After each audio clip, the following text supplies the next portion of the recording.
Hello, Principals of Engineering students. I'm just going to show you here the basics of using Bridge Designer and how to optimize different things. So as part of your assignment, you need to look into how the different components of Bridge Designer make things better or worse, and just um, how they affect the bottom line. So when you first open Bridge Designer, you're going to see a bunch of tips. They're actually pretty useful, but I'm not going to go through them today. So when you first open it, it'll ask you if you want to create a new, load a sample, or load an existing. I'm going to go with the new design first because it's going to show you some important things. So you don't have to, you could actually load a sample, but let's go with create a new design. And hit OK. So this first thing just tells you a little bit about the program. Go ahead to next. Then it asks you if you want to enter a competition, and not today. Go to next. And so this is where you can really get some important information about optimizing things.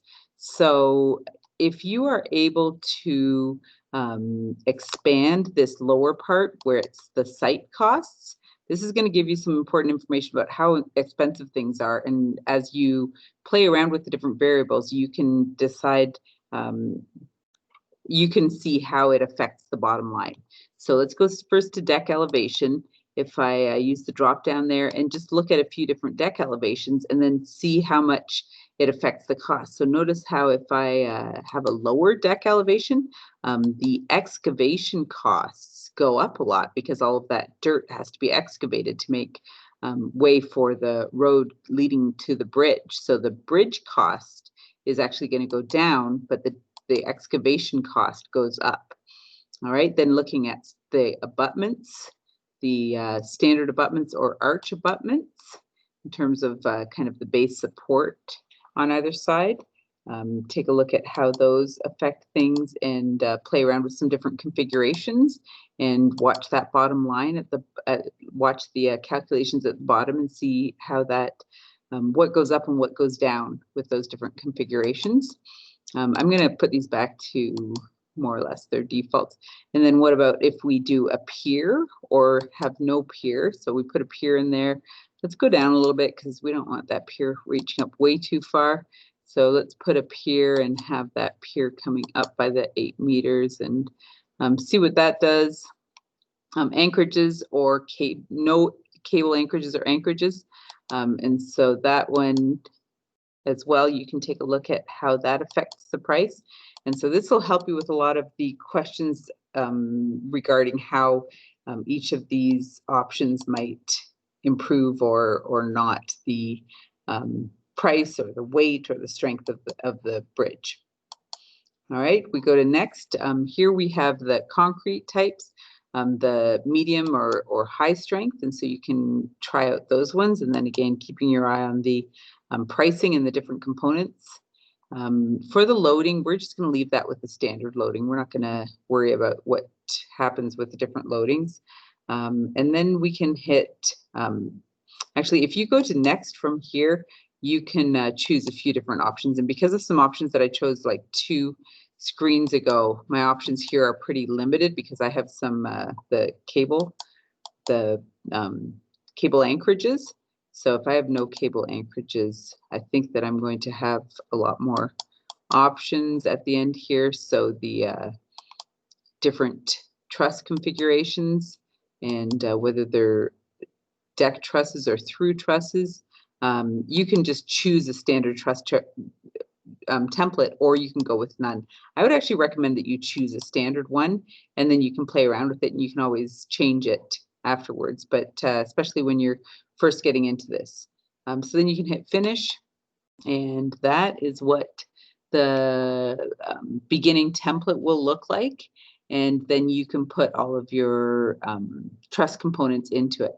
Another way that you can start this all is just to go to File and Open Sample Design. And that's actually probably going to get you more detail faster, although it'll skip the wizard that we just went through that allowed you to check out all of those settings.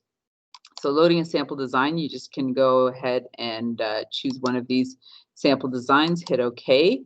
And now you have stuff that you can play with. These are each of these lines here under the members list represents one of the members of the trust. Maybe a good way to start off is go right ahead to the running the test animation. And so what that'll do is it'll take the design that you have and kind of show you a little animation of what happens making all of the red stuff, all of the components that turn red are in compression, and all of the components that turn blue are in tension. Things that pretty much stay white, they don't have a whole lot going on, which suggests that they probably have more material than what they need to, and they might be good candidates for optimizing things. So let's go back into our design. And you may have noticed that these middle guys, they are probably a little bit bigger than they need to be. And so you can just choose one or several. If I hold control, I think I should be able to grab several.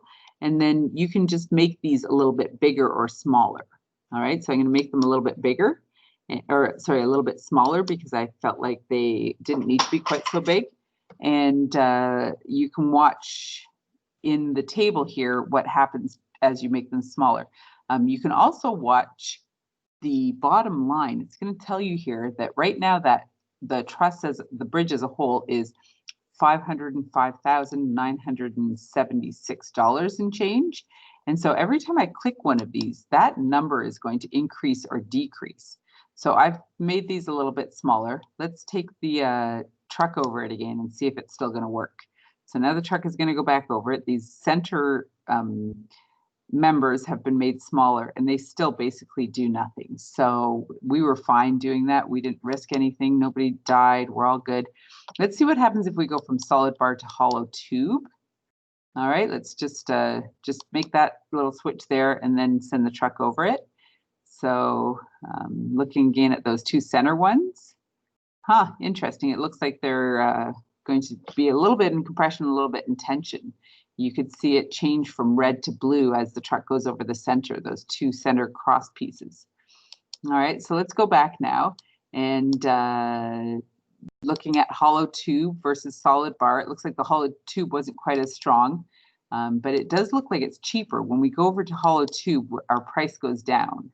So now let's look at the different materials. So our default right now is carbon steel. What happens if we make it out of high strength low alloy steel? So again, we still just have those two center ones selected, and I'm just going to change them to high strength low alloy. And looking at the price there, it went up just a little bit, all things considered. All right, so the price went up a little bit with that. And then you can run the test animation again, see what happens. So you get the idea. Change something, see what it does. Change something, see what it does. And so you want to see what it does in terms of doing the structural job that it needs to do and holding the bridge up and allowing the truck to drive over it. But you also need to see what it does in terms of the price. And then those pieces need to go into the report.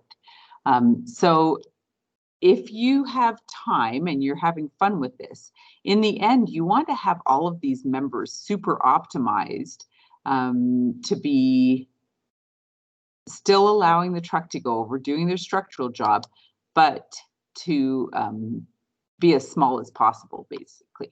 All right. So what you can do here is you can select everything. Click right beside where you run the truck over and click on everything. And you could make everything a little bit smaller. So let's just try that. We'll try the whole shebang, and let's decrease the size of all of the members. And then when we run the truck over, we'll be able to see pretty quickly which of them were right on the edge to begin with and which ones we probably shouldn't have made smaller. Oh, the truck still goes over, we're fine.